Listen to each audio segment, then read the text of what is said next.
I feel like we should do it at Go. Well, we're doing it after No, Go. I know in the Yeah, future. okay. GC, don't We'll include this bit. Definitely GC, include this bit. Don't include this bit. No. I promise. Like, okay, but here's the thing. Okay. Every single one of our first episodes always starts with us doing the 3, 2, 1 go thing. It's in all of our episodes. Yeah. Yes. People are going to get sick of it. Are they? I don't know. I mean, if you don't include this, they might. Wait, I've lost track of my logic. I don't.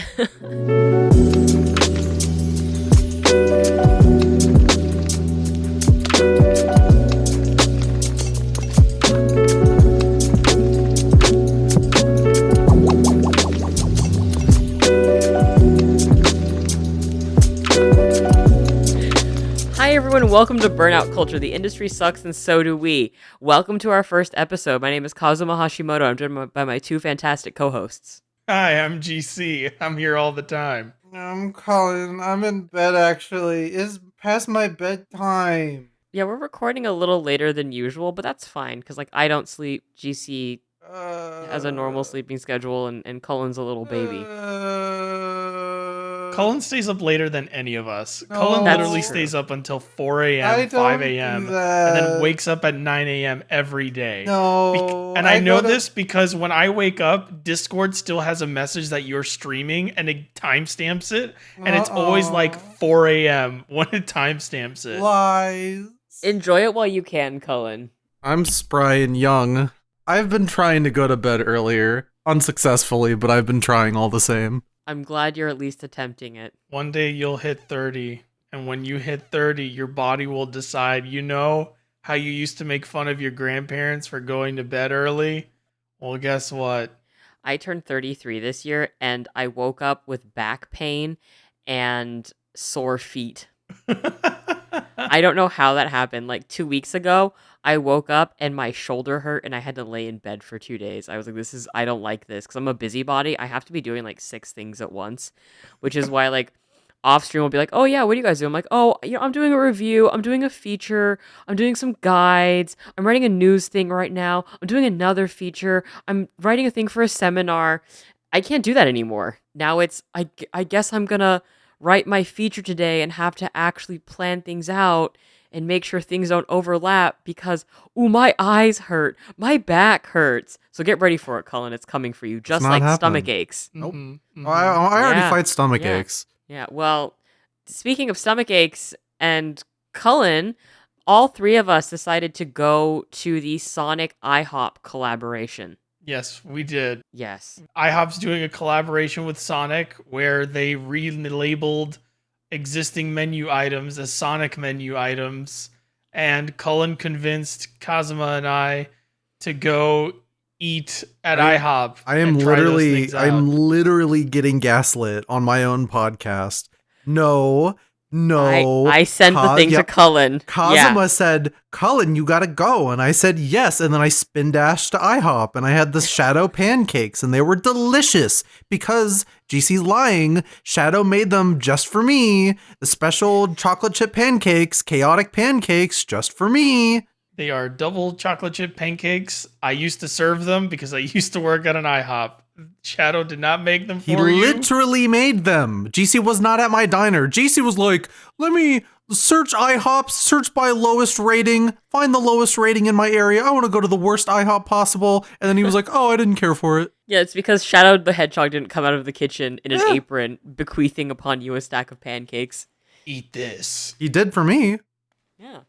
I had the Dr. Eggman Eggs Benedict and the Sonic blueberry pancakes, but in addition to that, I had the maple syrup flavored Pepsi and the maple syrup flavored Pepsi float, and I wondered why I had a stomachache after that had me on the toilet for 2 hours. Like, Kazuma messaged us, he was like, oh yeah, I'm gonna take Sonic down a peg. Sonic gave me food poisoning. I was like, no, you drank maple syrup, dipshit. You fucking buffoon. I didn't drink maple syrup. You literally grabbed the maple syrup and you poured it in your Pepsi and you just started chugging it. GC, do you want to describe what this float is? Yes, it is a float. It is a Coke float using Pepsi and maple syrup, which means it's got ice cream in it. maple syrup, and soda, and it tastes really good. But the minute it hit my stomach, I went, "Oh yeah, that's bad." Yeah.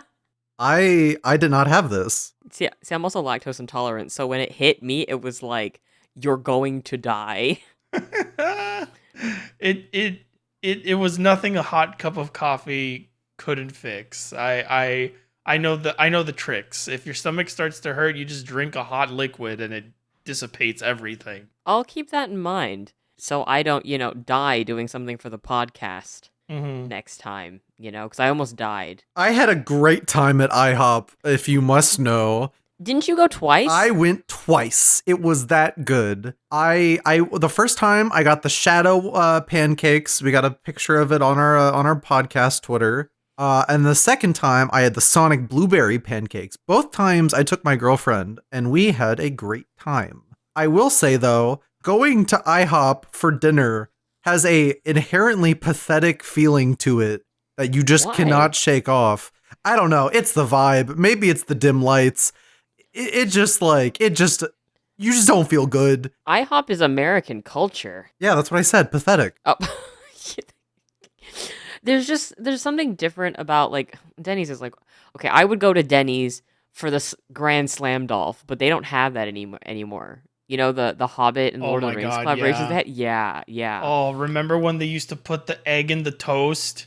Yes. Oh, the Grand Slam Dolph. Oh, I would open the door for you every time. So I don't really eat breakfast food. I think Oh. it's mostly like really disgusting. So it's fascinating to hear people like really excited.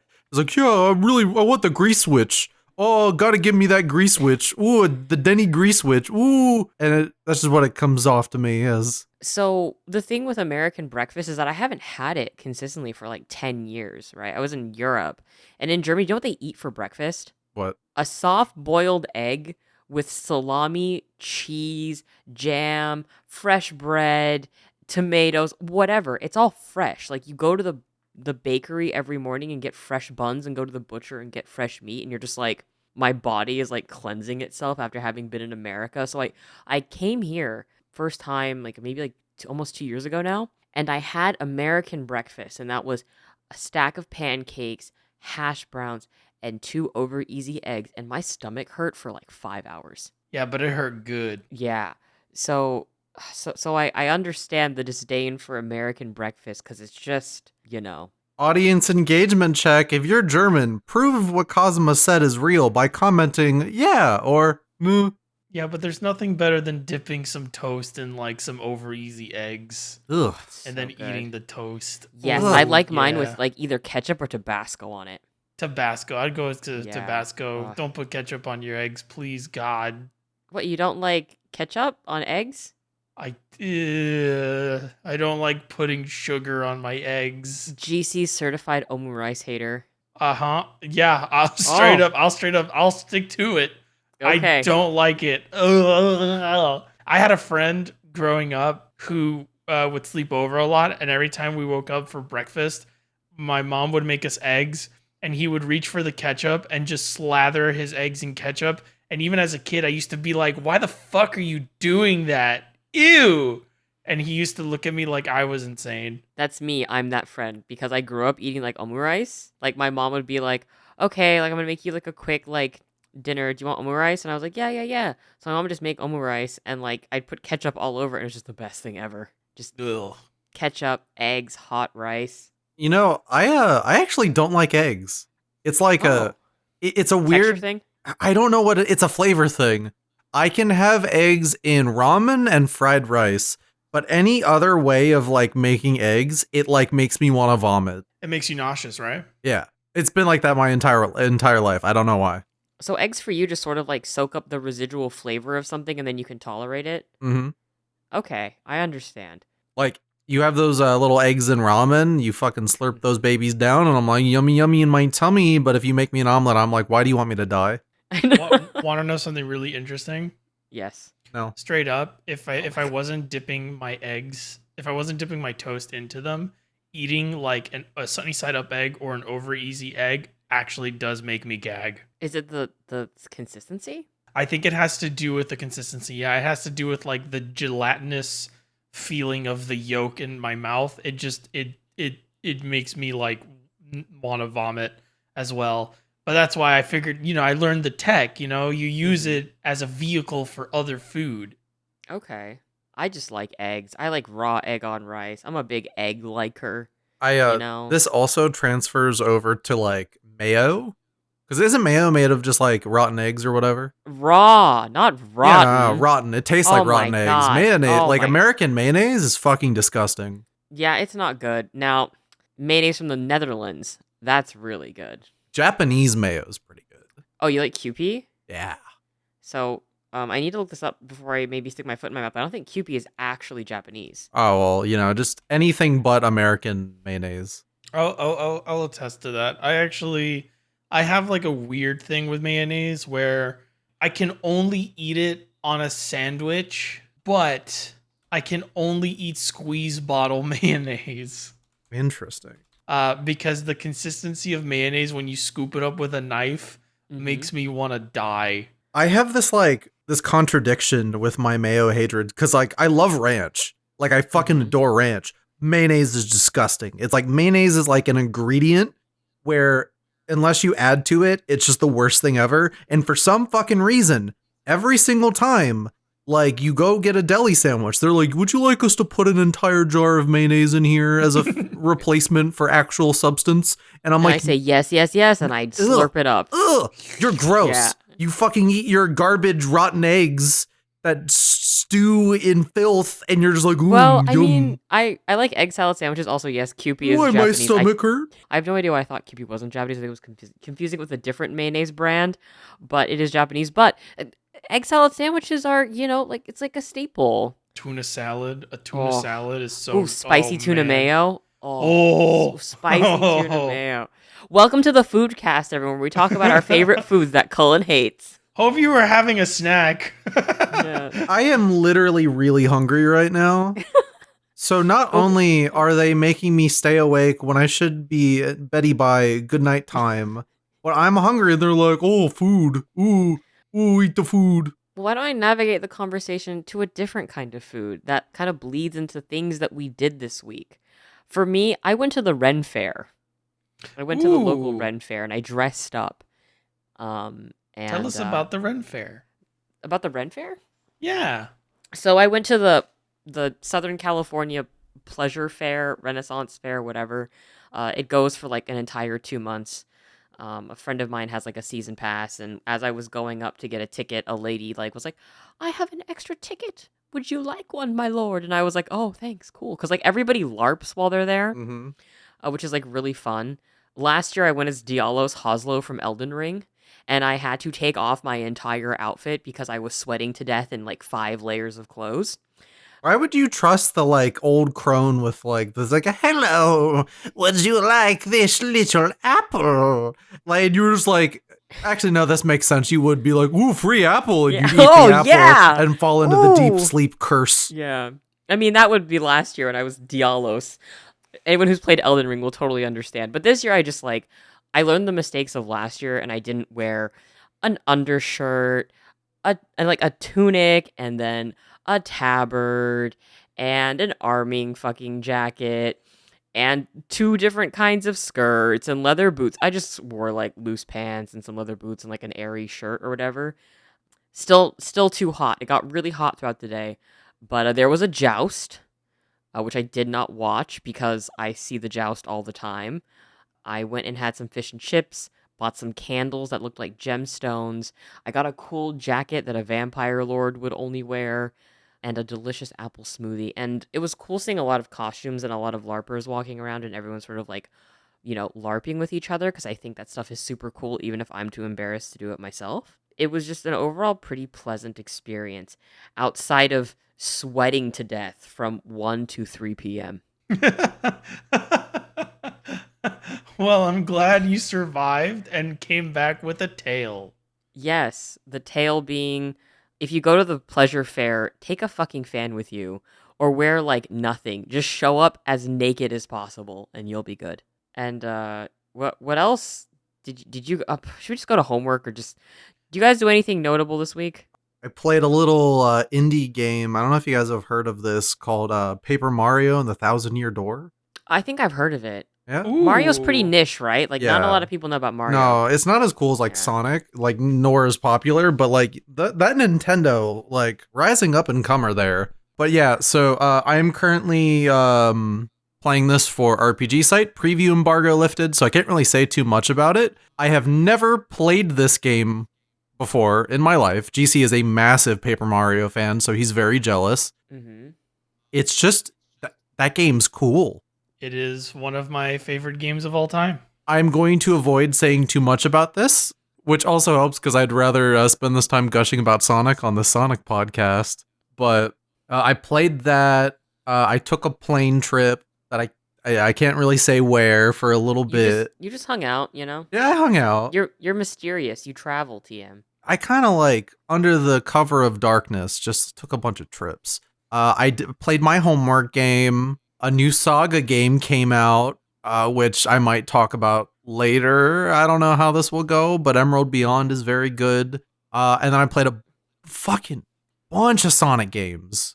I'm still on that. This was not a one podcast bit. Yeah, you're gonna be Sonic pilled for a while. Yeah, I'm catching up on all of them. I went through Sonic Adventure 2 last week. I think I finished that up, and we were all like watching and hanging out. And that game is so iconic and so fun. Let's see, what else have I done? Yeah, things that aren't your homework. Yeah, for real. I'm like, Yeah.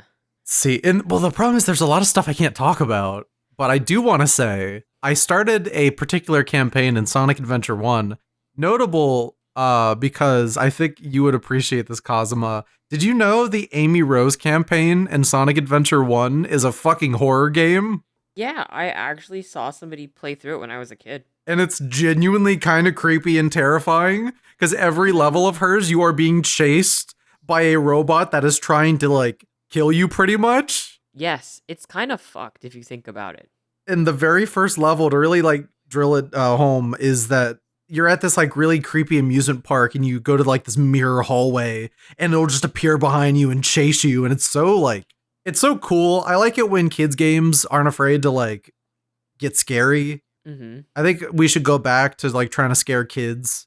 It's a fun pastime, scaring children. Yeah, no, for real. I think Wind Waker has a bunch of really like weird fucked up shit in it that I just adore in hindsight. Like when I was a kid, it was way too much for me. The island that you buy the deed for, where if you like push one thing, you find this like series of catacombs where zombies roam about and like scream at you and try to eat you. And it's just like, let's go back to that. Although I feel like Nintendo's still good at like making games to scare kids. Because those, like Breath of the Wild and Tears of the Kingdom have some really like creepy stuff in them. They sure do. Like that area under the map or whatever that was freaking. Yeah. That's still like the coolest thing I've ever seen in an open world game. Just a mirror version of the map that's just fucked up and scary and dark. Couldn't get enough of it. Well, I didn't have a very eventful 2 weeks. I'm not a secret agent like you two. You know, there's nothing going on my end. I'm not investigating anything, nor am I previewing anything. But I had a normal one. I did some cleaning up. I just stayed at home and played a lot of Stardew Valley, and that's essentially been my 2 weeks. Lots of Stardew Valley. A lot of I've amassed about 50 hours into Stardew Valley in the last week or so. Just this is going to be quick because I do want us to get into homework, because I did actually find my homework assignment very interesting this week. Stardew Valley's new update is really good because unlike previous updates where the content added tends to be stuff that you unlock after playing for a while in a playthrough, a lot of the changes that they made and a lot of the additions that they made to 1.6, which is the most recent update, is content and features that sort of integrate into a new game very easily, where, without saying too much because it's technically spoilers and people like to keep themselves blank on the stuff that they add for Stardew Valley updates. But one of the Mhm. one of the features that I can't talk about because it's introduced very early in is they've added books to the game that give you Books? special passive abilities. Oh.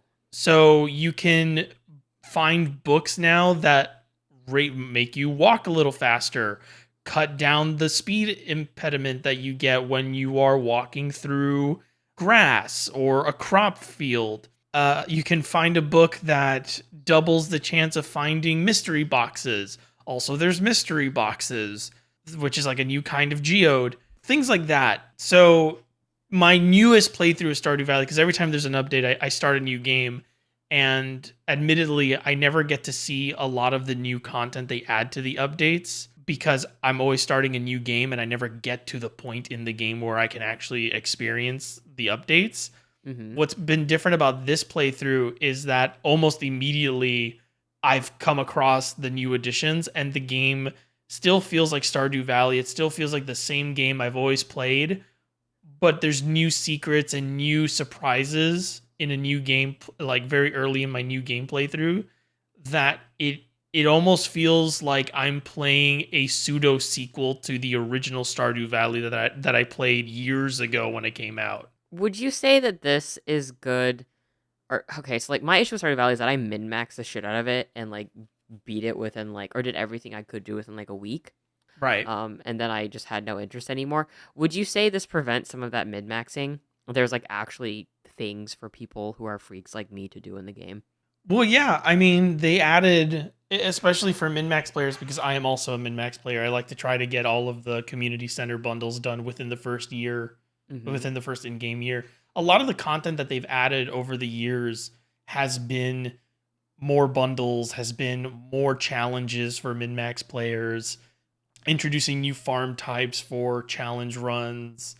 The newest update adds a lot of quality of life features and a lot of little things here and there to really not I don't think it would prevent you from min-maxing or like from getting to the end of the content quickly if you're the Okay. kind of player that's like I'm going to optimize all my runs.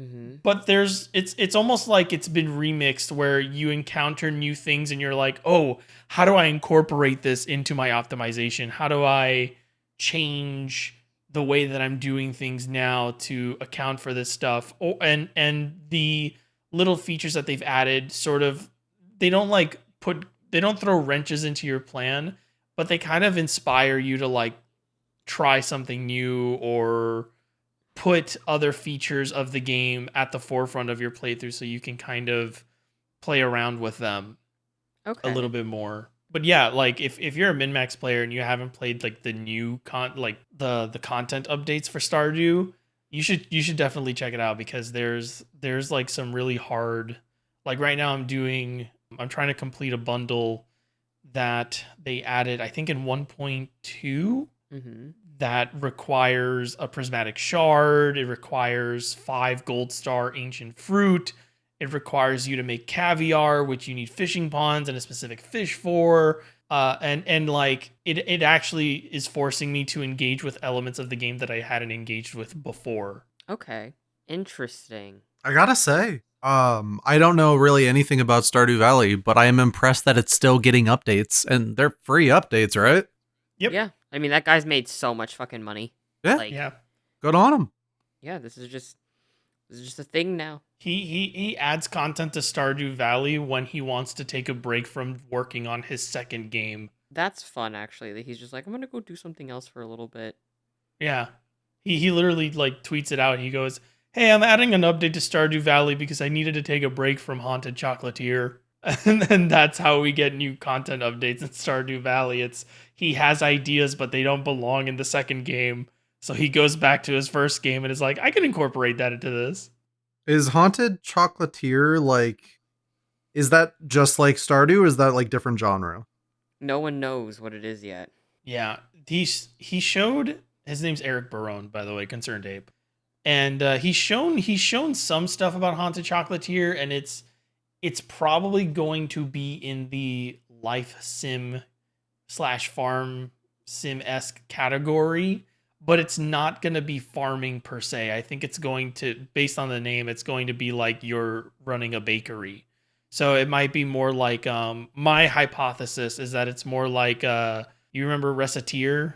It's the game where you like run a little shop. Oh, Racketeer? Yeah, Racketeer.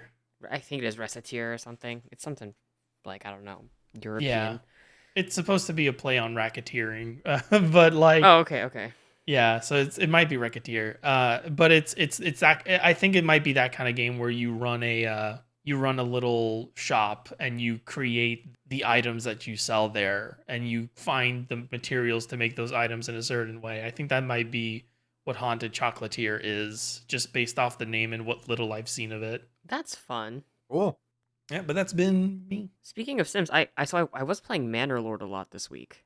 Ooh. Yeah, I just remember that I played a bunch of Manor Lord, and I want to build my little European hovel and construct houses. That's how I treat it. You can do like battle sims and stuff in it as well, but I'm not super interested in that. Actually, if you guys want to know how I feel about Manor Lords, you can check out my IGN piece where I wrote about the top 10 medieval games you can currently play. There was a game that I was going to mention, but then I found out that it was kind of racist, so it got cut from the list. Oh, okay. Yeah. And that game, Dondoko Island. Damn! Get out of here, Ichiban. Ooh. Yeah, and I've also been playing something I want to play with both of you when the multiplayer comes out is No Rest for the Wicked. Yeah, I was hearing about this. What game is this? No Rest for the Wicked. It's an isometric Souls-like. Oh, Basically, build your base. I did hear about this. I watched. I do like American Horror Story watches with friends, and one of them brought a Steam Deck and was trying to sell me on it. And I was like, "That's really cool, man." It's really good. It's actually quite good. The art style is fantastic. The voice acting's good. The facial, like the animations for the characters, is great. Is it out yet? It's in early access, Okay. so you guys should be able to play it because we're like all in the same Steam family. So.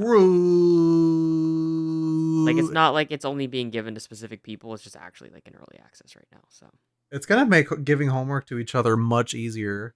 it is when we start doing like games together. No, I mean like. Oh yeah, I was like, oh yeah, 1 week we're just gonna all play a game together and just bully Cullen. But you know. Yeah. Speaking of homework, Oh. who wants to talk about the homework first? GC, you seem very, very passionate. Sure, I can always talk about my homework. I had a really good time. Yay! Speaking that about makes me playing happy. games together for homework, I was assigned Heroes of Might and Magic 2. So I booted it up, and Kazuma watched me play it and was giving me pointers, and I thought it was very fun. I'm surprised that I haven't played a strategy game like Heroes of Might and Magic, because Heroes of Might and Magic feels like one of those foundational strategy games for the genre. And yet I haven't seen anything like it in the time that it's been out. It almost feels like a lot of other games have taken heavy inspiration from it, but have gone on to be vastly different. And it's weird because you would think with a strategy game as fun as Heroes of Might and Magic that there would be more copycats. And there aren't, at least none that I've played myself, or none that I've made the connection myself with. Heroes of Might and Magic 2 is super fun. I love building a little army with my heroes. I love the strategy that's involved with like units being different tiers, building up your castle and deciding what am I going to build first, what am I going to build next. But don't build too fast because then you run out of resources and then you can't actually build up your armies. And then the AI will overrun you and destroy you and dismantle everything you love and kill your family in front of you. Are you speaking from experience, GC? Sounds like you're speaking from experience. I am. That not only is that one of the best strategy games that I've played, it is also one of the most unforgiving strategy games that I've played. But then we played Heroes of Might and Magic 3. Huge improvement. First of all, it's a huge jump. We played the HD edition, and we played that one multiplayer. it's a huge jump in quality of life to begin with, because for people that don't know, Heroes of Might and Magic is a turn-based strategy game where every player starts off with a castle of some kind, and each different type of castle has different kinds of units that you can create with it. So everyone has different armies and units that vary different, like they have different stats and they do different things depending on, you know, which faction you're playing as. And you create heroes, you buy heroes from the tavern, you hire them, and then you buy a bunch of units, you stack those units on that hero, and then the hero goes out to nodes on the map and captures them for your kingdom. So you can go to a mine and it's like, oh, you captured the mine, now you get 2 extra stone every turn. Oh, you captured the sawmill, you get 2 wood every day. It almost feels like, I mean, it really is just like a board game. It's a board game, but on the computer, which is rad. And then combat takes place on a hex grid. The amount of units you have dictates how much damage they do and how much life they have. And when I played Might and Magic 2, I was like, okay, this is really fun. It's a little esoteric. I'm not really sure how I'm losing or why I'm losing, but I'm definitely losing. And then we played Might and Magic 3, and Might and Magic 3 had the gears turning. And I was like, oh, wait a minute. This is grid based, right? So in Might and Magic 3, you can see the grid. And my units were moving on the grid, and they would take turns, and you would actually start to see, like, I started to realize, oh, there's terrain on the map that units can't pass through. So if I move my units, like every time you enter combat, it generates a map. It generates a map for the units to fight on. Sometimes there's like obstacles in the way, and you realize, no, I can use those obstacles to like hide a unit behind it and force my opponent to go around. And if they go around, then they'll be caught out of position with the rest of their army, and my units can take over and start whacking them. And then something clicked in my brain, and I wanted to know more about the game. So I started looking up hints and tips for Might and Magic, because I wanted to be better at Might and Magic, because I was playing with Kazuma and I was losing horrifically, and Kazuma was pulling all the weight. And I was playing defense because I didn't know what the hell I was doing. And I started watching videos, and I was like, oh my God, this game is actually super deep. Oh, yes. You can have multiple units on the map, right? And you can have like multiple units in a battle. Mm-hmm. And I learned through watching these videos and like playing around that, for instance, let's say you have an army of 47 skeletons, right? That's one unit on the map that has 47 health, right? And the skeletons all move together. Okay, that's great, but it's very easy for the opponent to just dogpile that unit and attack them over and over again until you whittle down their health. And since health is also attack power in Might and Magic, that's bad, right? You don't want these big armies just by themselves, because it's very easy for them to be whittled down. By the time it's their turn again, they won't be as strong anymore, and your whole plan falls apart. So I learned that you can split units from the army, and you can have an army of 47 skeletons, but you can also have little 1 stacks of skeletons. So they're skeletons that only have 1 HP. What does that do? You can surround your 47 skeletons with your little scout jobber skeletons, and suddenly the opponent has to work through the smaller skeletons to get to your big army. So you position your 47 skeletons just out of range of the opponent's skeletons, and you move all your little jobber skeletons in front, and suddenly you have a shield that protects your big army until their next turn, and then your army of 47 skeletons can do 300 damage to whatever, their dragon or whatever the hell they have. It doesn't matter. Your skeletons are going to win because the skeletons are awesome, and I can have so many skeletons, and I generate skeletons when I kill things in battle, meaning I get more skeletons. JC, what the fuck are you talking about? Skeletons. Continue. It's so good, and like I just had a really good time with Might and Magic. It starts from there and it goes on for the. By the way, where was all this screaming when you were talking about Sonic the Hedgehog? Anyway, I was kidding. Continue. Anyway, You can gush about skeletons as long as you want. You can keep talking about skeletons. I was trying to make it funny for our audience, but continue. I'm happy that you're passionate and that you have a vivid understanding about this game because I have the exact he doesn't. opposite. He doesn't. Okay, but that's the thing. I have only scratched the surface, and I was sitting there going, I understand now why there's an HD edition of this game. I understand now why there are people that I've known in the past who have been like, oh, dude, Heroes of Might and Magic is like the sickest shit ever. You gotta fucking try it. And like why my uncle has been playing Might and Magic for 20 plus years or whatever, however long the game's been out. Like, I get it now. It's because this like DOS box game, because it's on DOS, is super deep, and they I don't know, it's like it's such a simple premise and it has such a simple like opening. It's just like, here's your castle, here's some units, here's a hero, it's turn-based, go move your little guy around the map and like, you know, take stuff and try to beat the other player. And that's literally how it sets itself up. It's like haha, we're a fun little game about strategy, go ahead and play it. And then you play it and they're like, okay, lock in. Yeah.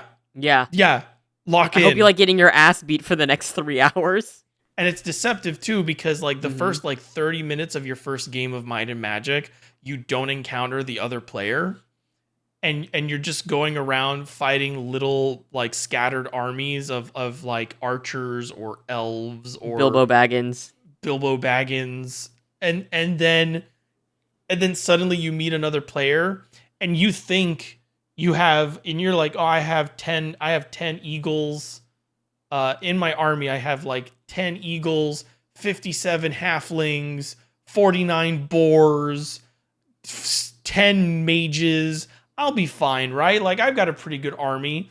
And then dude shows up with like 67 demons, 87 dwarf chieftains, 400 minotaurs, and you're like, how? How did you build an army of that size? How did you get there? Why am I broke? Why aren't you broke? Oh God, don't hit me. And it was awesome. It was such a good time.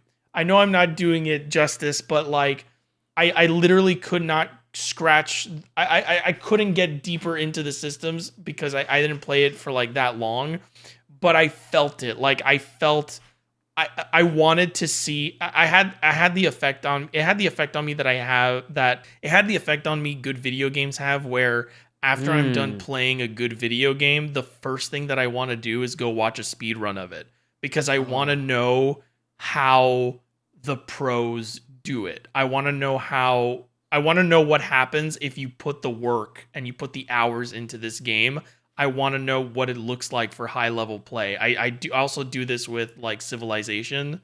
I watch a YouTuber who plays Civilization on like the hardest difficulty and does a bunch of challenge runs, and it's like a totally different game.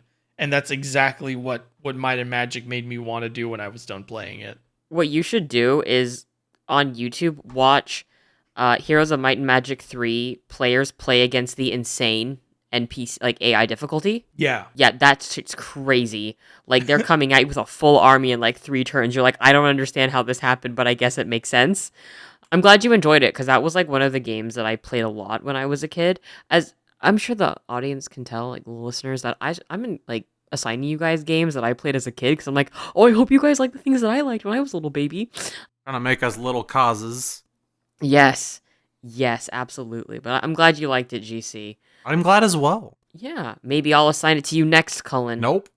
Oh. That's not getting played. Nope. See, that's the thing, is I think you would like that game. I genuinely think you would like Might and Magic, because it just plays like a fun little board game. Like, you would probably get into it. Perhaps. Maybe wait a bit and then surprise me with it.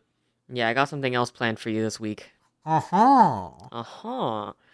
Speaking of things that Cullen, I guess, assigns me for homework and punishes me, I played Evergrace this week. Yeah? I actually like it. It's very esoteric and confusing. Yeah, I love the music, by the way. It reminds me of Baths. Yes! You passed the test! Good job! We are friends! Well, have you heard of Baths? No.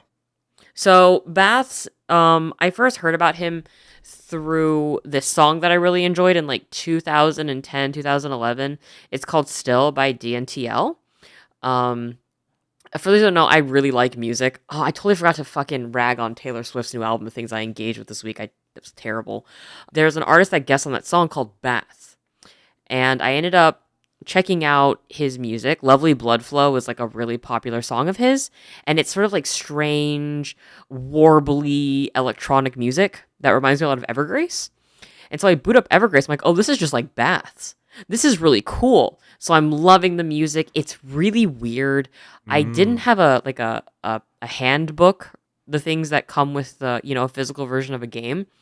So I was just figuring out how to do stuff on my own. I opened a chest and a little dude jumped on me and I got poisoned and I was just running around trying to heal myself with like Remember when FromSoft used to be cool? this is very strange. Like the story. Also, you play two protagonists in this game. I mostly played Darius, but you can actually switch between protagonists freely if you go to a save point, which is honestly really, really, really innovative for a PS2 game. This was a launch title too, I think. Okay. Because that's crazy. Like, you're playing on the PS2, you can swap between characters that have different scenarios and different movesets. The amount of damage you do is based on your stamina, which means you can kind of cheese it. I pumped everything into strength, and I would just kind of slowly walk around the enemy, baiting them to attack, and like hit them once and they die, which that's a me thing. But the game's really cool. I'm actually going to keep playing it. Good. I think I'm going to stream it, actually. Because guess what? What? There's a sequel. There's a sequel to Evergrace. There is. It is called So in the West, it is called Forever Kingdom. In Japan, it was just called Evergrace 2.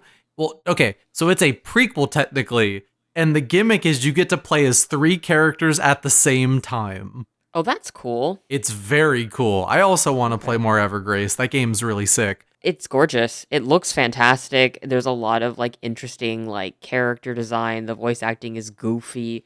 It's good. I don't know what the story's about yet, but I'm eager to find out. Also, you mentioned the music. Yeah. Are you a fan of Armored Core soundtracks? Oh, yes. I fucking love the Armored Core OSTs. Same guy. Kota Oh, that makes Hoshino. so much sense. That makes so much sense. Yeah, Evergrace and its sequel have like probably some of my favorite soundtracks of any game. They're very weird and just totally unique. And it's a bummer that even when like Kota Hoshino does come back for like modern soundtracks, it just doesn't feel as like expressive. Like it Yeah, feels I like know what you mean. they want him to like hold back a little bit. Like I think Armored Core 6 has like one of the best soundtracks in years. Because honestly, I feel like their soundtracks have gotten kind of generic. They're not good, and I'll just be honest. It's all the same like Souls-esque music, which is why when I played Armored Core 6, I was like, "Oh, this game is fucking awesome! I love a good electronic like song. This is good. Like I'm vibing." It's not the same thing I've heard for the past 10 years. Yes. Right. So even if I think Armored Core 6 is probably going to be like one of his weakest. Or his contribution to Armored Core 6 is going to be pretty weak by comparison to anything else I've heard of his. It's still like better than anything they've put out in a while. Agreed. Yeah. Ugh, but man, Evergrace is interesting. Really weird game. Really weird action RPG. I can't really say more than that because it's such an experience. It's not something you can really like recap to people. It is something you just kind of You do. You feel just it. do it, yeah. And like you might get filtered immediately, but if you're into like weird ass jank PS2 games, I think there's a lot there. Or at the very least, listen to the soundtrack online. I'll also say this. This is absolutely a From Software game because I would say play it yourself and don't watch somebody else play it because you have to feel this. Yes. Like you have to feel this game. I know people are going to be like, "Oh, well, I can't get access to it." Hey everybody, GC from the future here. Kazuma and Cullen said something at this point in the podcast that I don't think we should leave in. So I edited it out. Back to the episode. But yeah, just like play it yourself. Like just try it because That's our homework assignment to all of for you. for the audience. So come back and tell us how much you hate Evergrace. No, don't do that. If you Yeah. doing that, you're getting blocked. Oh my god. All right, everyone. If you want to get blocked by Cullen, I'm who did his serious. homework, Yeah. what was your homework, Cullen? So my homework was The Last Remnant, and I feel very bad because when GC was saying all this, like, GC, like, remembered every detail about everything he played, and he had, like, an understanding, like, a very big understanding of that game, despite it being only, like, a little piece of it. Playing The Last Remnant is like wandering into a corn maze where... Full of gay people. Full of gay people, Yes. and there's, like, these monsters that try to like throw rocks at you, and you're just like making it through, and because it's nighttime you don't really understand what the fuck is going on, and you don't really know where you're going, and then you get flank attacked, and then you're wandering through, but you make it on the other side like fine, like you don't know, like there's nothing wrong with you, but you're kind of just like, how'd I get Disoriented. here? Yeah, it's like, how'd I what Yeah. what just happened? So much of that game is based on RNG, so I don't blame you. And that's what I like, because I'm a Saga fan, and this is just meant to be like a different flavor of Saga. But I like it. I like that game a lot. I could not tell you fucking anything about how the mechanics work. It does not make any sense to me. I kind of just do things and hope for the best. And for like an RNG based game, I think that's cool. You get little like action prompts in battle, which is like fun.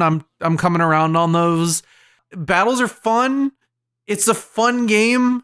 I like Rush. He's my boy. He's my little gay boy.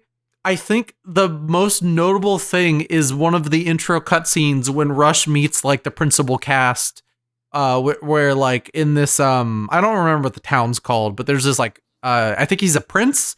He's the Marquis. Yeah. No, I think it's Athlum. That's like the town city. He's or the Marquis of Athlum. yeah, Yes. and it's Lord David and all his retainers, and then they meet Rush, and Rush is the protagonist, voiced by the very, very talented shonen boy Johnny Youngbosch, and he is stock shonen boy protagonist.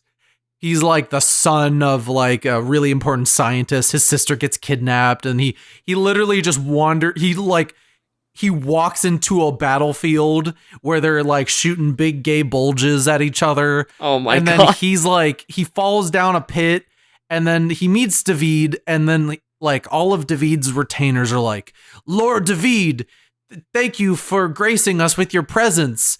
And then David's like, all right, Rush, I shall help you with your quest. And they're like, Lord David, you're so kind. And then it becomes a sitcom because Rush just goes, cool, Dave, thanks a bunch, bud. And I shit you not, it then does a fucking Office like zoom like onto all of the fucking retainers, right? onto David, and he just kind of looks, he's like, oh. And it like that's it. It's a fucking comedy game. Not entirely, but like it has the comedic chops, and it just fucking knows when to go for it. I like GC said, I finished the first boss, and I got to where the game opened up, and I got overwhelmed. I won't lie to you. Now that like I can build my own formations with my own characters, I'm like, whoa, this game seems like it could go anywhere. And so do you know that Rush's attacks will change depending on what weapons he's holding? I believe it. That makes sense. Saga game. Also, the essentially the way it works for people that don't know is that in The Last Remnant, you don't directly control your units. You give out commands to several armies that you control at the same time, and the armies consist of the characters from the game. The game will also not tell you how to show you what attacks they're actually going to use. You need to find an in-game button prompt to change that. Yeah.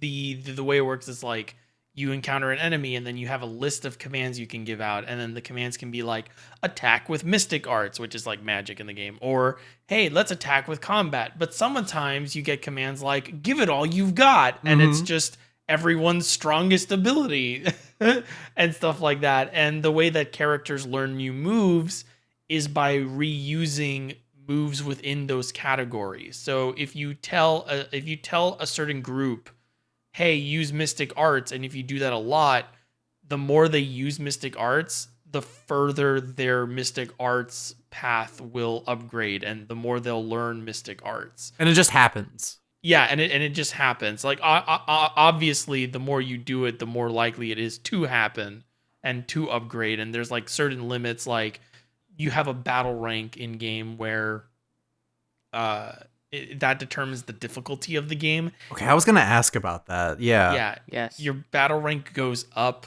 the more enemies you fight. So the game actively punishes grinding. Which is a shame because I really like battles and I want to keep doing them, not to grind, but because I think it's fun. Thankfully, the remaster and the PC version of The Last Remnant, which you can't get anymore because they delisted it and they never brought the remaster to Steam. Square Enix, please, I'm waiting. Anyway, it's harder for your battle rank to go up from like they drastically reduce the punishment you get for quote unquote grinding if you just like doing battles a lot. But the general rule of thumb is if enemies run away from you, don't engage them in that game because the game will raise your battle rank despite the fact that you're fighting weak monsters, and your characters will be under-leveled for the difficulty of the game that you will eventually unlock. Hey, GC, you remember the fight with the chair? Oh, huh? What the what? Yes. Yeah, see, I fought like everything, and then I got to the fight with the chair, and I got my ass beat so bad. Yeah, it'll do that. Yeah. I also played the 360 version of The Last Remnant, so I was very punished for going out of my way to go do other stuff. I fought the dragon too early, and then the game said, "Fuck you, you're never having fun again." There's a lot of cool stuff you can do in The Last Remnant. I like it a lot. I'm glad you enjoyed enough of it. Yeah, I feel bad because you assigned me this right on like Saga Week pretty much. Yeah. And it's like I just really want to play that. But they are for sure. very similar, and I don't know, like I've never gotten this far in the game before, so I kind of want to keep playing and see like where it goes and how open it ends up being. Very open. Very open. Very open. That game has several super bosses, several side quests, several optional characters you can unlock. The way I would describe The Last Remnant is if Suikoden met Saga met Final Fantasy. GC, why are you not a Saga fan? You really would love these games. I just never played one. Like I never played one for like an extended amount of time. Like I did play that one time you told me to stream it, and I had a really good time with that. But yeah, I just they never stood out to me. They never like whatever. I want to play the new one. I want to play Emerald Beyond, but yeah, it just hasn't come up. Anyway, so GC, this for your homework, play Saga Emerald Beyond. Whoa, are we already on homework? Oh, I just couldn't hold back. I just wanted to say, because we're all on a family thing, and I bought it on Steam because I wanted to support, the new Saga game was coming out. I got a Switch code that I'll be playing for Nintendo Insider, but I wanted to buy a copy. And because of this, now GC can play while I play on Switch. Well, because you veered us into homework, Cullen, why don't you explain what homework is to the first-time listener, since this is our first episode? So homework is that we give each other things. No, Fire Emblem. Oh, fuck. Fire Emblem. I'm surprised you went there and you didn't go for the Tokyo Mirage Sessions Fire Emblem. So there's a weapon triangle. I'm sword, GC is axe, Kazuma's lance, And so we give each other things to do. We violently attack each other with things to cause problems with the others and make their weeks much worse because they have to play a game. And typically what happens is that Kazuma doesn't do it and GC behaves the most and I procrastinate but still get it done. Also, can I say that when I told a friend that we do the Fire Emblem thing, they guessed that I was Lance, and I said yes, and they're like, "You are a Lance character." I don't know what that means. Yeah, that Take makes that with a grain sense. of salt. Yeah.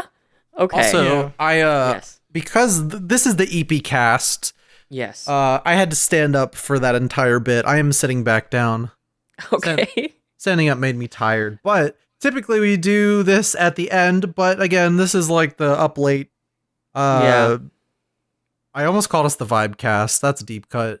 The Oh. up late burnout culture after dark, where the Mhm. rules don't matter anymore. There's no more rules. Spoilers. Full disclosure. We had to record late tonight because I had work. GC's a working man. Yeah. I had a shift. I have to make coffee after this and stay up and write some stuff, so I get it. And watch Vampire Diaries. That's true. We do have to watch Vampire Diaries together. We're still on that, by the way. I'm so excited. Once we hit season 2, we should start talking about that again on the podcast. Much like I should be talking about the Taylor Swift album, but because we're doing homework. GC. So Yeah. I do not have an exact point for you to get to. Okay. I want you to pick whatever character you want, Okay. and I want you to have fun. That's it. Okay. Wow. That's Uh, easy. Yeah, and then report back. Okay. I can do that. That'll be fun. Now, the interesting thing is, there are 5 different campaigns in this game. They are all wildly different, tonally, setting-wise, gameplay-wise, just very, very, very different. So some would argue that it is possible to pick a wrong first playthrough, but I would like to just see what happens with you. Okay. I mean, if I don't like one playthrough, I'll probably stop and start with a new one because And that's I can easy to just do. that. Mhm. Yeah. And challenge mode, I ask of you that if you like this game, like if you genuinely have a lot of fun with this, boot up Saga Minstrel Song. You can do less time for that one, but just as a little treat, because that's the one I'd want you to check out next. Okay. That is not required. That's not your homework, but for extra credit, if you want to make the professor really happy, also look at Minstrel Song. I'll give it a shot. I can do that. Okay. So am I assigning homework to Kazuma this week? No, you're assigning homework to me. We're assigning each other homework. Cosmo doesn't get Yeah. to join. No, I don't have homework this week. I'm free. Oh, okay. Am I? No. Oh, that was a joke. Who's giving me homework? I am. Oh, shit. Okay. Yeah, I'm giving you homework this time. Okay. Kazuma, this one's gonna be a little bit out of your wheelhouse, but it's gonna be easy Okay. because you won't have to play much of it. Honestly, you could probably play like 30 to 45 minutes of it, and you'll get the Mhm. gist, and you'll have like a pretty solid opinion on it. You're making me play the darkness, huh? No, Okay. no. I'm making you play Balatro. Oh, fuck. Okay. You have access to it. I do. I'm making you play Balatro. The reason I'm making you play Balatro is that I have played a lot of Balatro, and I totally get where people are coming from, but I'm also just not. I'm not there. I'm not at the level that the public seems to be with Balatro, where everyone loves Balatro, and they think it's like the new hotness, and I just don't care enough about Balatro to have like the 30 hours that some of my friends have in it already. Okay. So yeah, go ahead and give Balatro a try and then come back and tell us how you feel. Okay. So you want validation because you and I kind of have similar tastes. So next Yeah. week we'll be like, I don't understand why people like poker so much. Now, if you do end up liking it, that's fine too. I don't need to be validated positively. You can validate me negatively too. Yeah, you don't need to give GC positive affirmations. Oh, that's a deeper cut. Ugh.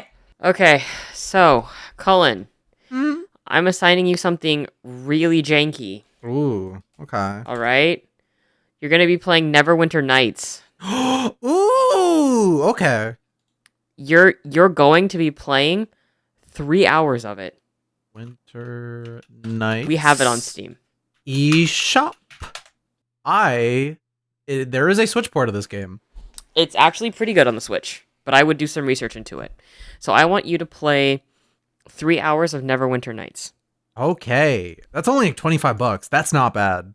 And it comes with all the DLC as well. So if you do like Neverwinter Nights 1, you can go play the rest of the games. And the base game is arguably the weakest of the stories, and it really only gets better. Sick. I wonder if you could still get physical copies of this, because I worked at GameStop when this came out, and it looked very interesting because around the time Planescape Torment also came out on Switch. I gotta play Planescape one of these days. That game's so cool looking. I always get like a couple hours in and then I stop. But yeah, no, I will probably just grab this up on the eShop. I'll do my research first and make sure. Yeah, if not, I have the original version on GOG and give you my account, and then we have it on the Steam library thing. So cool. It sounds fun.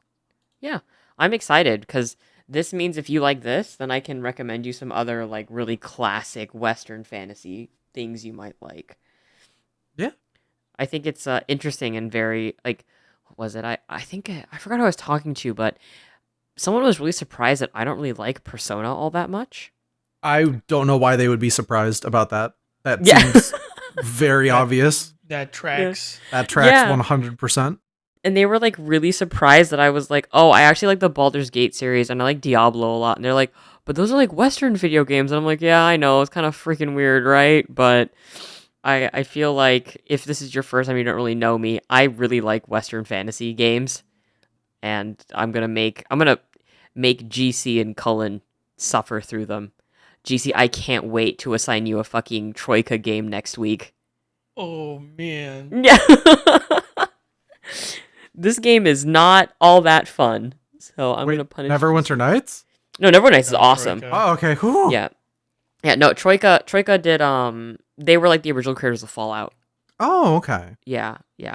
But there's a specific game that I want GC to play that is grueling if you do it wrong. Is it that I don't remember what it's called. Hang on. I'm going to DM to you.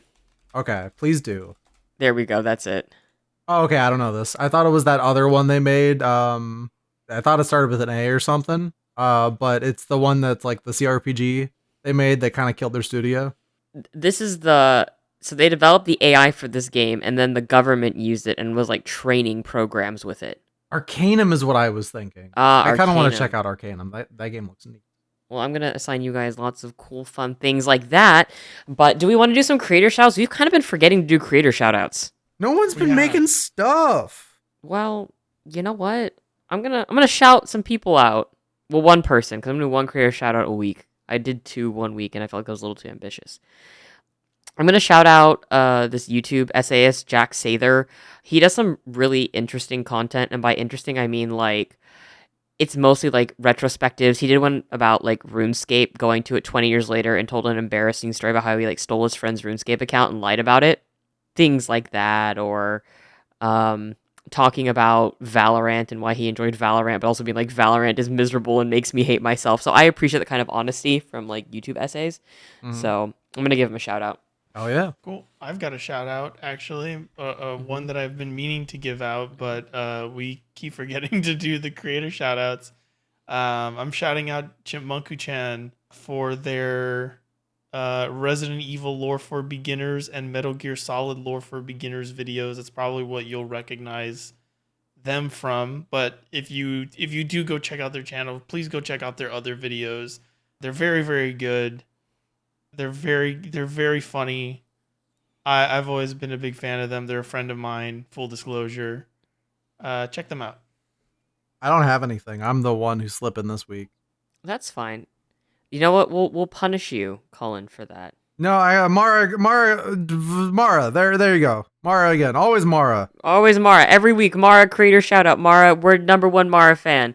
If Mara has 1 fan, it's us. If Mara has no fans, we are dead. Okay. Mara, Kazuma's saying us. You know it's me.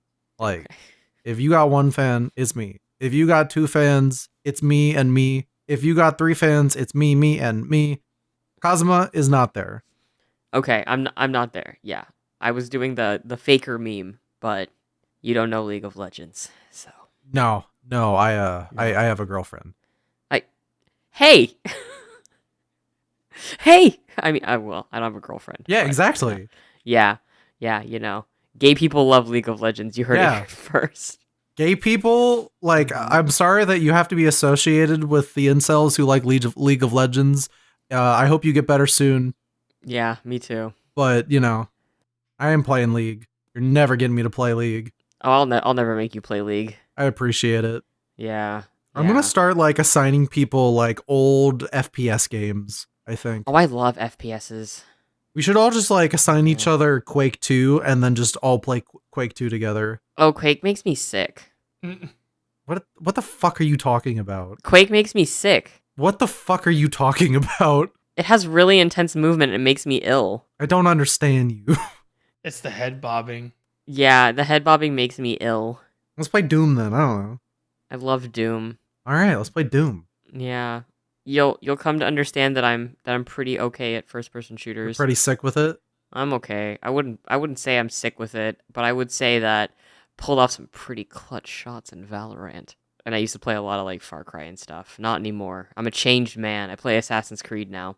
I bought Far Cry 2 on like a Steam sale recently. I kind of want to play that one. Enjoy having malaria. Oh, love malaria. Yeah?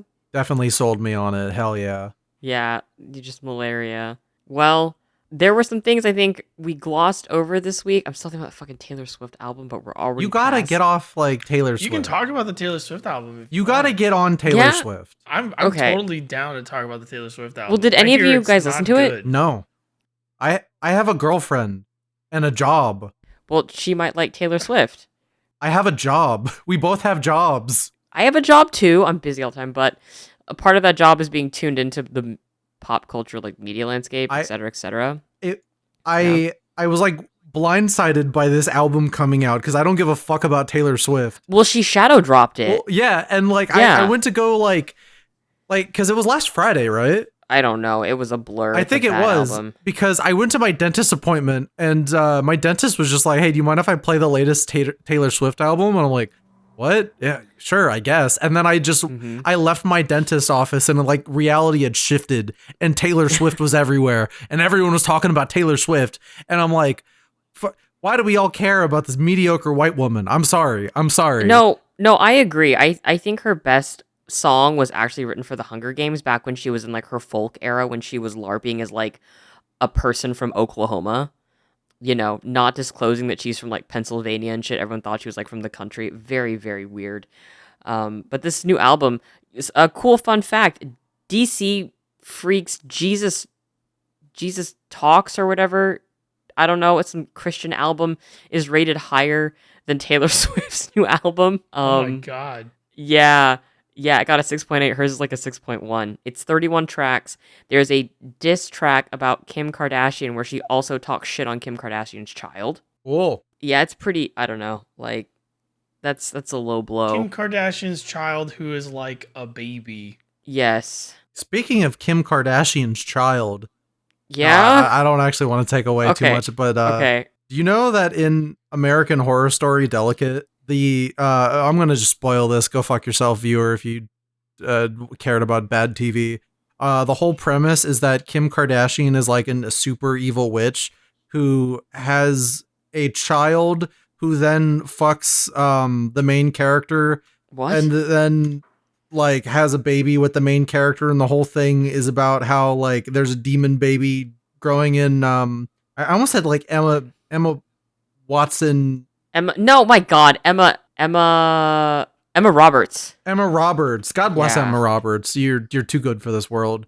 But like, and there's actually a line where Kim Kardashian goes, "Sis, you can't gaslight a gaslighter," because the whole Oh my God. show they're fucking gaslighting Emma Roberts and her gross demon baby inside of her. Oh my God. There's layers and layers of like complicated witch incest, and it's like, thanks Kim K for being the only one who cares about acting in this season. But continue. American Horror Story. I've only seen 3 episodes of the first season and only know where is Jungle Jim. That's it. That's all I know. That show is garbage, but like It's not good. I eat it up. Well, that's because you have that like middle school age white girl inside of you. Maybe I'm the mediocre white girl. You are like inside of you. There is a Swiftie dying to get out. Nope. No. Honestly, that fucking album. If I wanted to listen to like a white woman be sad about shit, I'd go listen to Lana Del Rey, and I actually do quite like Lana Del Rey. I hear she's got good stuff. I hear her latest album's really good. It is really good. I really like Chemtrails Over the Country Club as well because I like her like pivot to like folk. Again, for those listening, I really, really, really like music. I just don't talk about it a lot because then I come off as like a huge fucking snob. But yeah, like right now, like Taylor Swift's album, it's whatever. If you want to listen to something good, like go listen to fucking Lana Del Rey because she's just trying to be Lana Del Rey, or go listen to there's this new artist that I found that I really like, and I'm loading up Spotify. Go listen to Crush 40. Crush 40. Go listen to Abby Roberts and go listen to Crush 40. Music's good. But yeah, I also GC, did you finish Babel? I did not finish Babel. I have not read Babel in since I last talked about it, unfortunately, because I've been busy. Okay, well after you finish Babel, start Yellowface. Because wait, did you guys hear about the author drama that's going on right now? No. I don't go outside. Okay, well, I feel like the fucking gossip machine right now. Yap that yap. Yeah, so there is an author that has been pretending to be multiple people of different ethnicities that has like attacked different communities within like the book publishing sphere. And this person has been pretending to be a transmasculine Latinx person. Huh. They're white.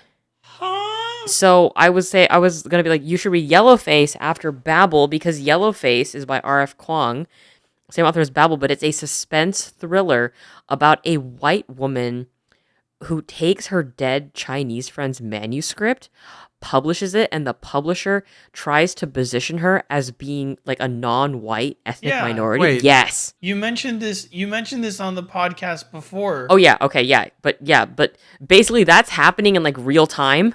Yeah. Yeah. This is new. What the Yes. hell? Yeah, you should check it up. Go look up Saint Harlow.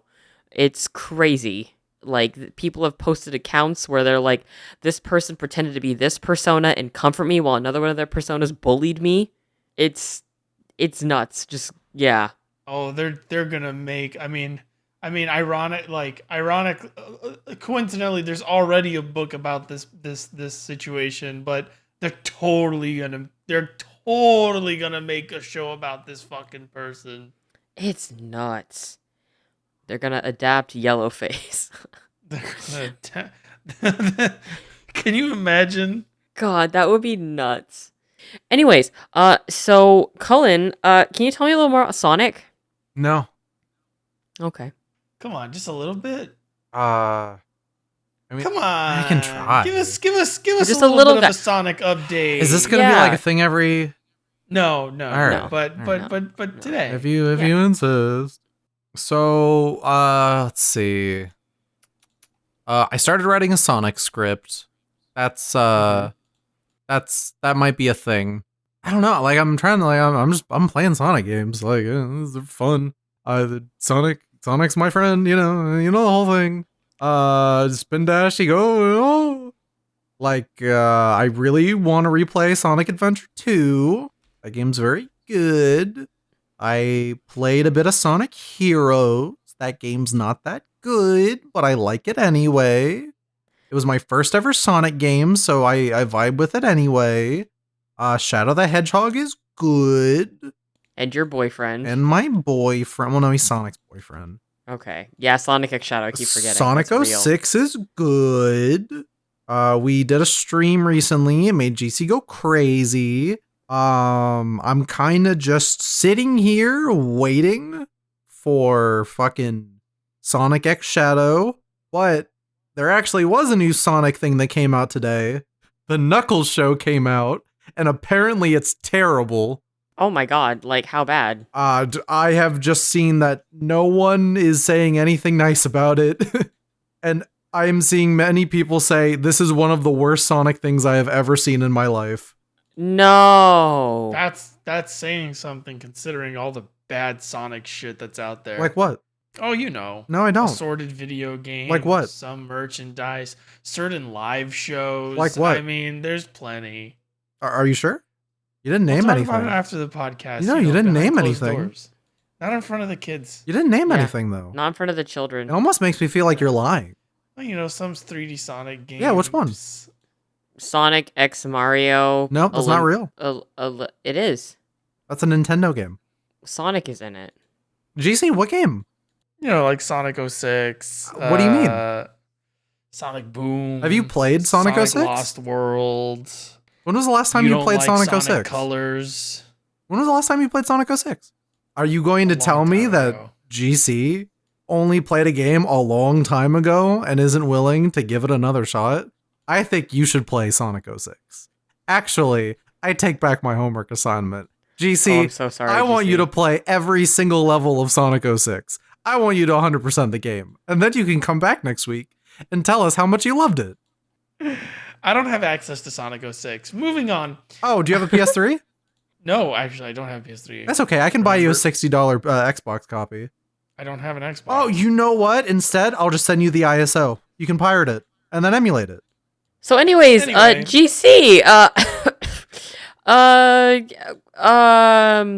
Thank you for editing this week's podcast. me. Yeah, no, I'm totally like this is gonna be Yeah. great. You know, the episode's not over yet, right? No, it's not. So the Knuckles show is apparently really bad. Yes. It's the worst Sonic thing that's ever been made, according to some people. I'm That's really wild. curious. I might give it a watch. I liked the Sonic movie 1. I watched that. I haven't seen movie 2 yet, and I'm very excited for movie 3 after Jeff Keighley posted AI art of Shadow the Hedgehog.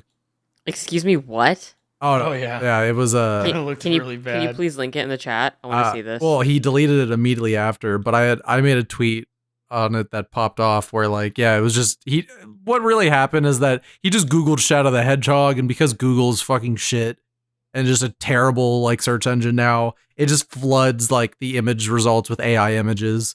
So he just grabbed one quickly, and then everyone's like, haha, AI art, and then he deleted it quickly. But yeah, Keanu Reeves is Shadow in the new movie that's coming out this year. I look forward to that. I will probably go see that on launch night. We should all go in spirit. Like, all of us should go. And we can talk about it. Then we talk about it. Yeah, Mm-hmm. but I gotta watch the first 2 movies. I have No, to you watch. Yes, you do. No, I don't. have to watch movie you'll go 2 crazy. still, and I guess I will also find a way to watch this Knuckles show. But Mm-hmm. do you all want to go over questions? Oh, we got questions this week? We got 4. Yeah. Oh, 4. I know. Do we just want to do 2 this week and then do 2 next week just in case if we don't get questions? Sure, we can do 1 email and 1 tweet Okay, cool. Yeah, let's do and it. split it that way. But know that we will get to your like questions and comments eventually.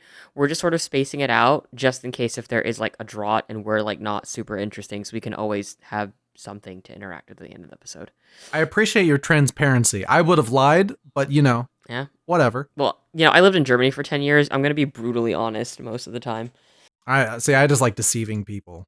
Oh my god. Yeah, cuz you're a little deceiver. Yeah, little Yeah. deceitful So- little bastard bitch boy.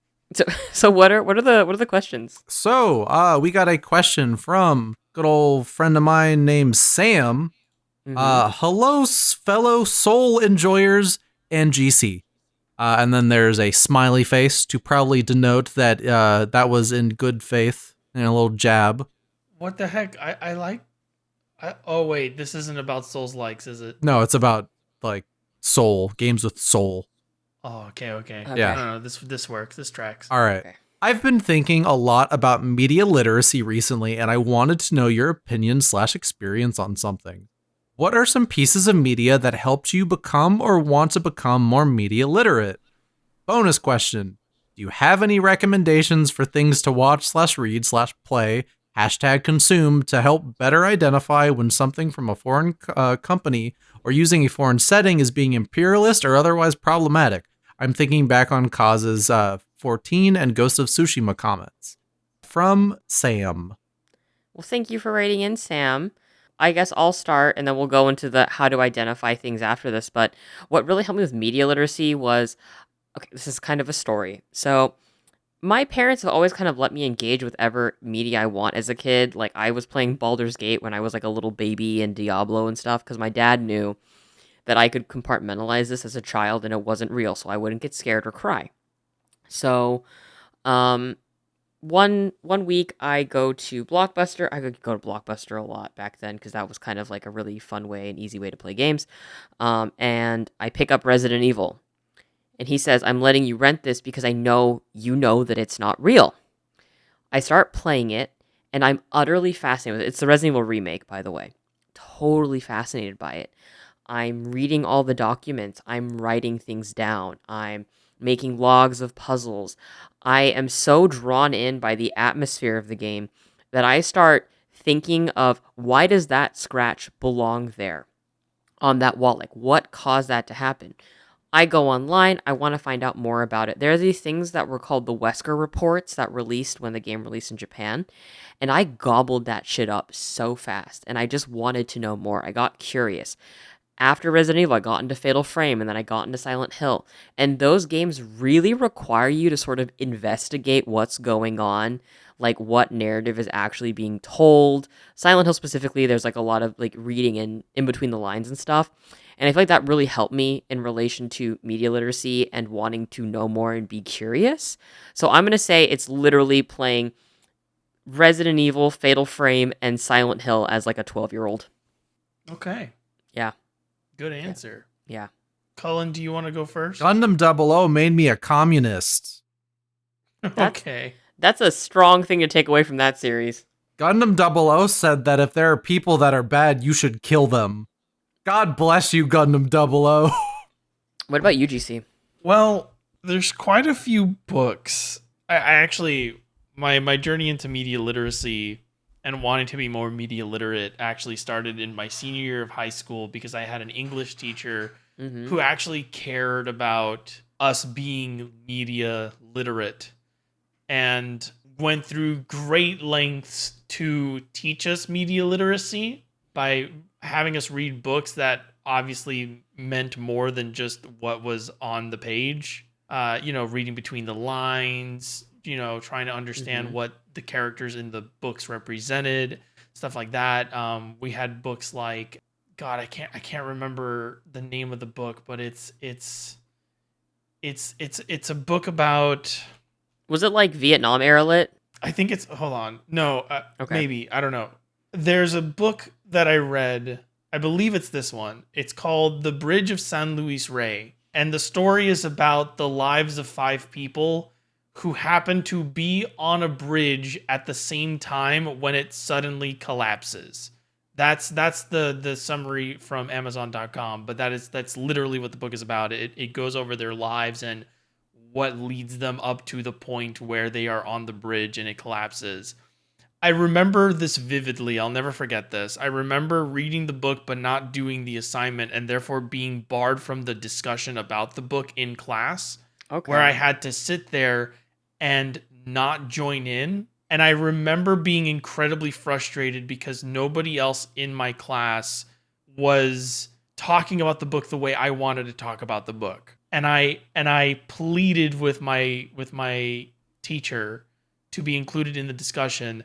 And that moment for me is when I started wanting to be more media literate because I realized that understanding this stuff and knowing like what the book meant and being told, like having a discussion with other people about what that book meant and arguing with people about what the book meant and sort of like realizing that not everything that I thought about what the book meant was necessarily what the book meant and sort of like learning that sort of like wanting to be right about it and wanting to learn more about it. Like that's what set the whole thing in motion.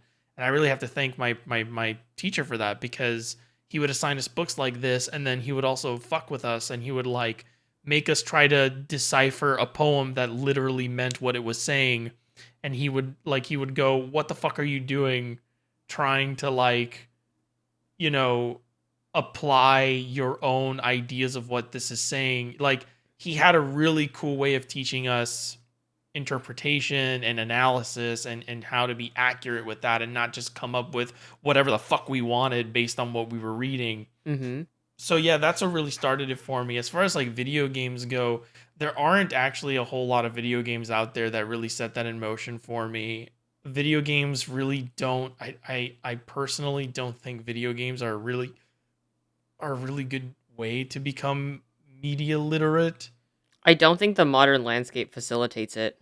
Yeah, that's what I mean. Yeah. Like, I think if you want to be better, that's what the question was, right? Like about like what are some like good recommendations for improving media literacy or like stuff like that. Mm-hmm. Read more books. Mine is read the news. Like, or read the news. read the news, read history, interrogate history, right? Because like what you're consuming will always like history and politics are never separated from art, and you need to interrogate the history of what you're engaging with. Like, for example, the thing with Final Fantasy XIV, that whole thing had to do with the history between Korea and Japan, and really examining like the propaganda that like I like engaged with as like a kid regarding Japan's colonial history and like coming to terms with that. Or with Ghost of Tsushima, like the origins of Bushido being used as a means to recruit people into the military. Like, it's always about being curious and understanding that you're not going to know shit, and then teaching yourself things, because you have to seek this information out to become more literate, right? I guess. Yeah. Yeah. I feel really dumb about my real answer then. That's okay. Yeah, but that like that still meant something to you, and that helped you get on the path to like becoming more media literate, right? Mine was Dragon Quest. I mean, that's mine was fucking Resident Evil. As like a fucking kid, I'm like, ooh, goo goo gaga, experimentation. Ooh, what's this? New York Times report from 1995. Ooh, goo goo gaga. Oh fuck, you know. Like it's gonna sound kind of sappy and cringe, but I remember watching GC's videos on Dragon Quest, and I was like, this is a very interesting way to look at all of these, and that's a very like. It made me start to look at games at a bit more of like outside of the box in a lot of ways, and like dissect things more and think about like, because nothing is ever made like on a whim typically in like game design. Everything's intentional. Yeah, and that is why I have a slight argument with like the idea where it's like, oh, video games aren't like good for media literacy. Not an actual like genuine full on argument, but just a counterpoint is that everything in game design is made with such attention to detail and like intent that it is so fascinating to try to piece together what a creative meant by a certain like artistic choice and something like that. And sometimes it's a really shitty thing, and sometimes it's like a neat little plot thing, or they could be using it to weave themes together, or they leave enough open for interpretation. So I do think like stuff like horror games, or maybe like VNs, or again like Dragon Quest, stuff like that has like helped me a lot. And just like I probably stand corrected on that statement. Yeah, that's right. Stand. Yeah, because you made a video, but also on top of reading the news and keeping up with that and learning history, also like look at the person who's making the piece of media. Like, I wrote this whole thing about Attack on Titan for Polygon about its finale. I read like 500 pages of that dude's blog to find out that he like venerates like the Russo-Japan War, and the history behind the Russo-Japan War is that was when like Western countries acknowledged Japan as a world power. So that kind of gives you an idea of like his mentality towards specific things, and that's really important. Like, that person is accessible, or they have developer interviews, or even interviews in general. Read those. That's part of researching and understanding like what, like how this thing was made. Like, one of the best examples I think is you know, the live action battle royale like film. So the director had a commentary like track where he talked about the violence in the film was inspired by like having to pile up his friends' dead bodies after the Japanese Imperial Army came and like killed a bunch of people. Because he's from Okinawa. He's from Ryukyu. So that gives you a sense of like what those visuals are trying to convey.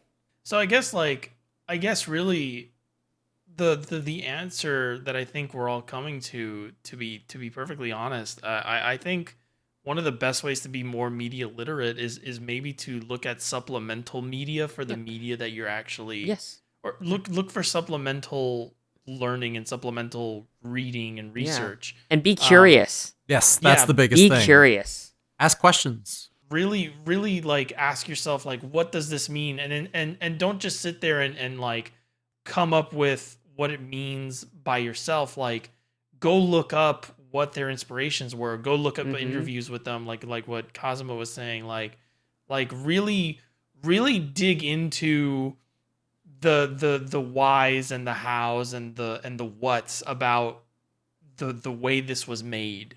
You know, and through that you will gain a perspective on that piece of media, and you will understand better what they were aiming for. And you'll find that most of the time media is trying to say something, whether that's good or bad is depending on who's making it. And you'll find that like the media that you don't connect with as like over time, at least in my experience, the more media literate I became, the more important to me it became that it was saying something. The media I was consuming was actually saying something. Like, sometimes I'll play something where how do I put this? It's vapid. Yeah, like I'll play something that's vapid, Yakuza. or I'll play something, or I'll play something that like that's using certain ideas or certain like subject matters as set dressing or as plot devices, but not really saying much about that thing or using it to say anything important.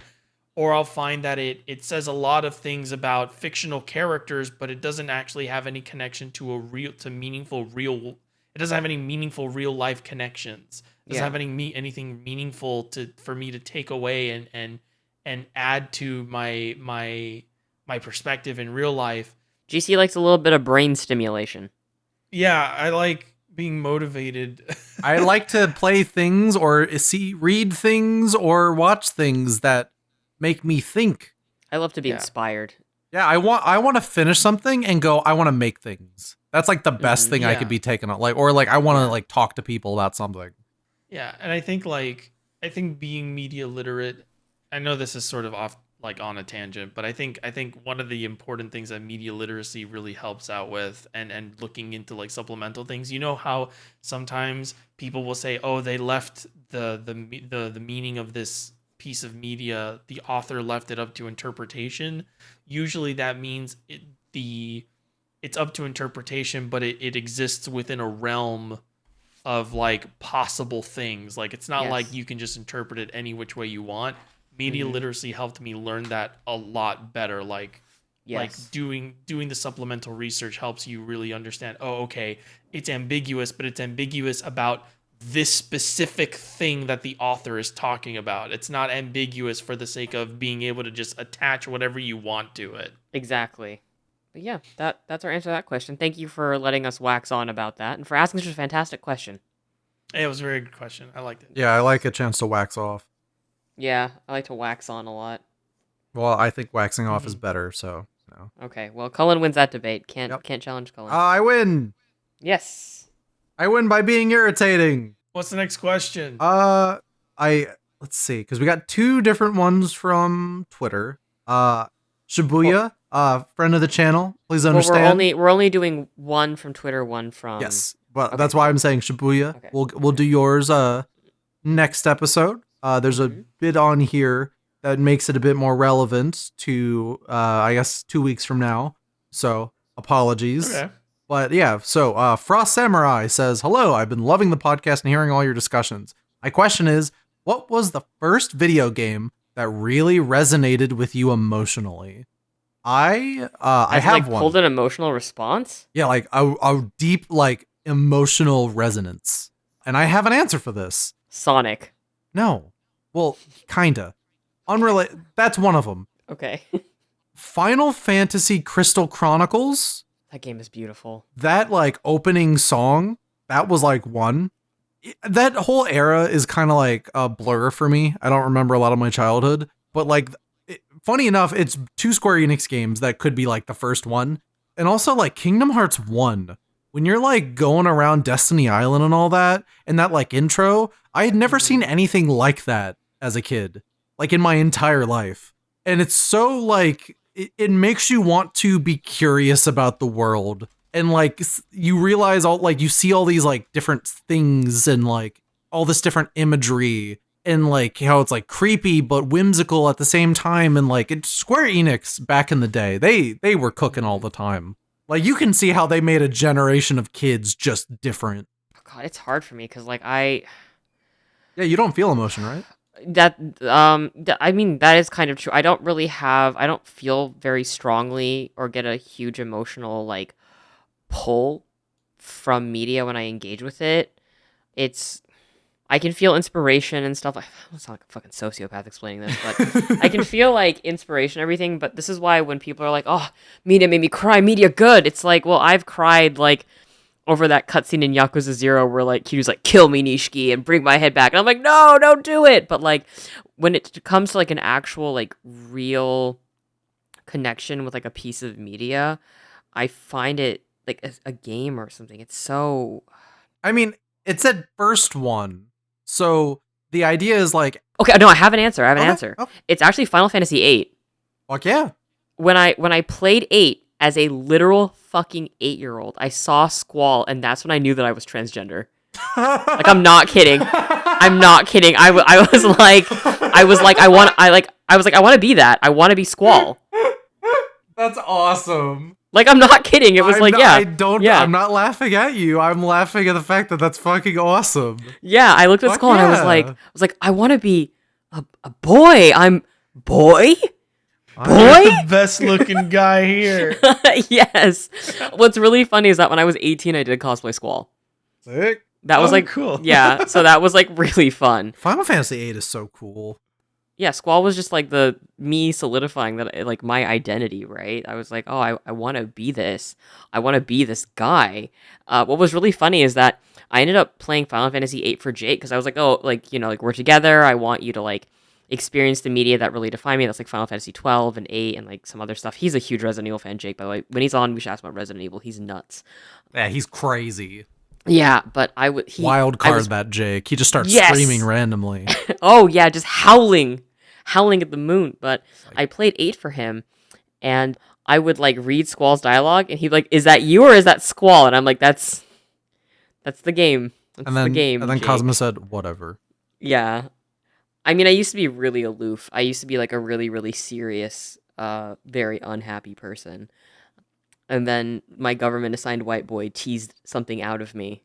A lightness, if you will. It's a Gone Girl reference. But yeah, for me, yeah, I was like, wow, Final Fantasy VIII, yeah. And watching the opening of Kingdom Hearts 2. Yeah! I don't know. Well, so for me, it was the Japanese opening. So Passion, not Sanctuary. And the lyrics are really different, by the way. Oh, yeah. They're really different. And that song is so fucking sad that as I was listening to it and watching the opening, I actually started crying. Kingdom Hearts 2's entire intro is like, Square went so unreasonably hard in that game. Mm-hmm. Yes. I also cried at the end of 12 because the end of that game is like, what is it? FF12? Yeah. I haven't finished. Just letting you know. Oh yeah, I'm not gonna spoil it, but it's the feeling of like you have friends, right? Like high school friends. Okay, well, viewer, listener, imagine me babbling and like a little baby. It's this very specific feeling, and GC, maybe you'll understand this too, because I don't think you two have like beaten the game or anything, but you have like a group of friends that you've just gone through a lot with, right?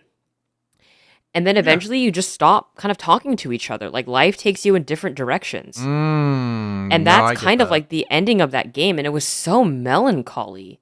Like it just felt so sad. I was like, it's so wonderful these people's like lives intersected and they're never going to be like interacting in that way again due to circumstance. Unless they're on the Nintendo DS. We don't know. That game sucks. That game's comp het. It's weird. I don't like it. It's gross.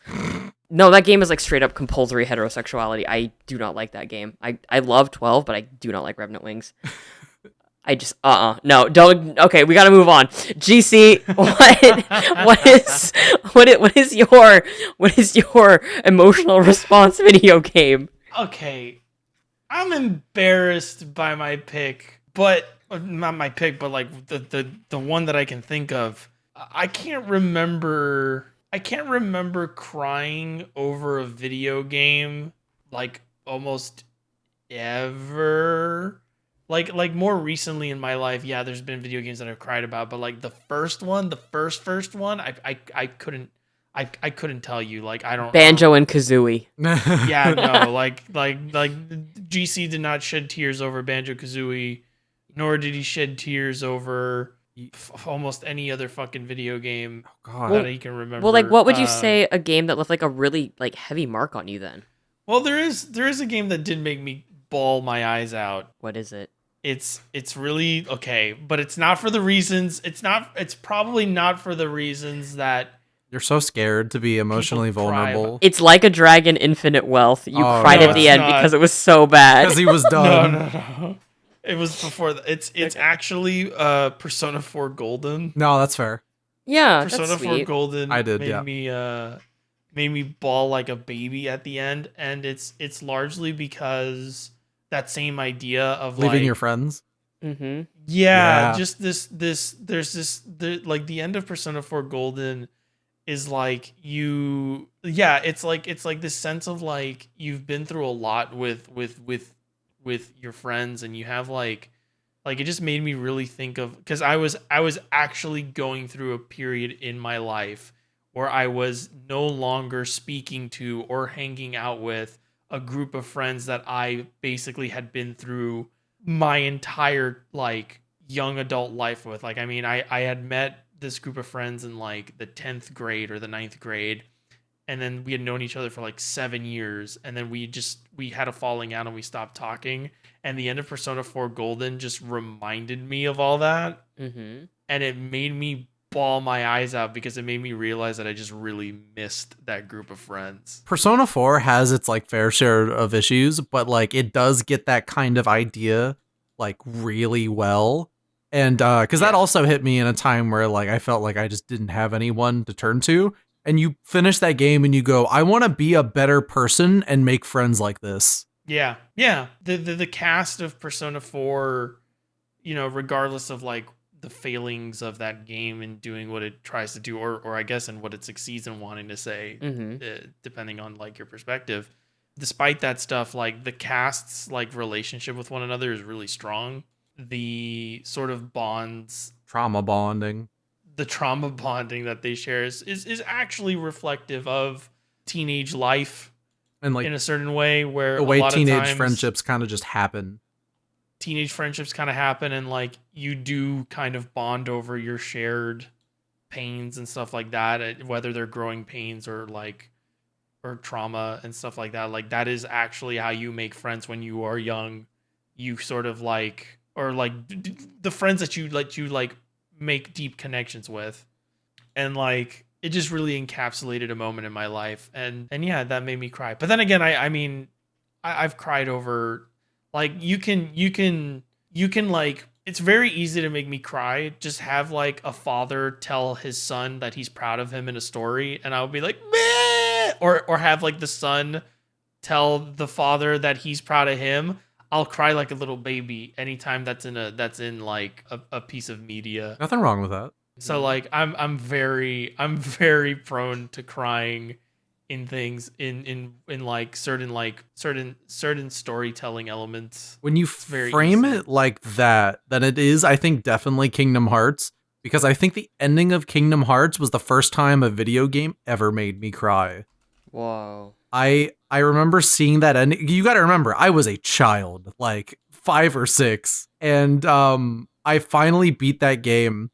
No, okay, I saw the ending at a friend's house. We both finished like the end of that game together, and I was like, oh, that was pretty cool. And then I got home that night and I thought about it, and I remember like the scene where like Sora's trying to reach out to Kairi, and like the imagery of that where they're getting pushed far apart. Like, that fucking broke me. And this was at a time where there was not a Kingdom Hearts 2. There was not like a definitive sequel. Yeah. That was just a really sad ending where this like happy like young shonen boy you've been with the whole game gets ripped apart from everyone he's ever known and loved. And I just started crying, and that like my mom was like, "What's wrong?" And I'm like, "It's Sora with the Kachina. He doesn't get to be with Kyrie." And my mom had to call my dad, who was the one who bought me Kingdom Hearts, and my just God. had to be like, "What did you do?" Oh, Because my I wouldn't go to God. bed, and it was midnight, and I was like crying, and I had to explain the ending of Kingdom Hearts to my dad. He was like, "Well, son, that's life, I guess." Oh, that's funny. Yeah, but thank you for that question. I can't believe everyone knows my transgender origin story now. Yeah, you know what? That makes a lot of sense. Well, you know what Jake looks like, right? Yeah. What if I told you my first crush was Cypher Almasi? Again, I'm not surprised. Does that make sense? Does that make Yeah. a lot of sense? Very little about you is surprising now, Kazuma. I just go, I know. yeah, that makes sense. Yeah, because you know me better now. Now there's no, like, mystery to me because we hang out a lot. I'll be honest, Kazuma, there's not a lot of mystery to you to begin with. You're very open. I'm glad because a lot of the things I get from people is you're really mysterious. I just can't figure you out. And I'm like, No, when we first hung out, I'm Really? like, oh, it's that bitch. Yeah. Because I remember reading every time a like review of yours would drop, I'd like drop everything and was like, oh, I'm about to see something get roasted. Let's fucking oh my go. God. I'm glad that's my reputation. Be scared whenever I review a game. I don't get scared. I get excited. I love that. But yeah, I think that was a fantastic question and a great way to end the podcast, honestly. Forever. No more podcasts. Yeah, forever. That's our final first episode, everybody. Yep. Please feel free to join us. Never. Join us for our second episode. Yeah. Please say in the comments, hey, sorry Cullen died. I really hope you're able to find a new co-host soon. And hopefully Cullen 2 is born from the ashes shortly after. From an egg. I mean, I like the Phoenix thing a bit more. I don't want to get like birthed out of like a chicken egg. Well, too late, Cullen. It's happening. Oh, shit. All right. All right. Thank you, everyone, for tuning into this week's episode of Burnout Culture. You can find us at Burnout Cult Pod. I had to remember our handle for a second. You can also send us questions via Twitter or email. Our email is burnoutculturepodcast@gmail.com. And you can find us on Spotify and YouTube. Our YouTube is Burnout Culture Podcast. Thank you, everybody, for listening this week. And go tell Cullen he's a little wee-woo boy on Twitter. Don't Wee-woo. Don't Wee-woo. don't do that. Wee-woo. All Not right. a See you wee-woo next boy. time, everybody. Goodbye. Not a fucking wee woo boy. Okay. All right. There's no wee wooing being done here.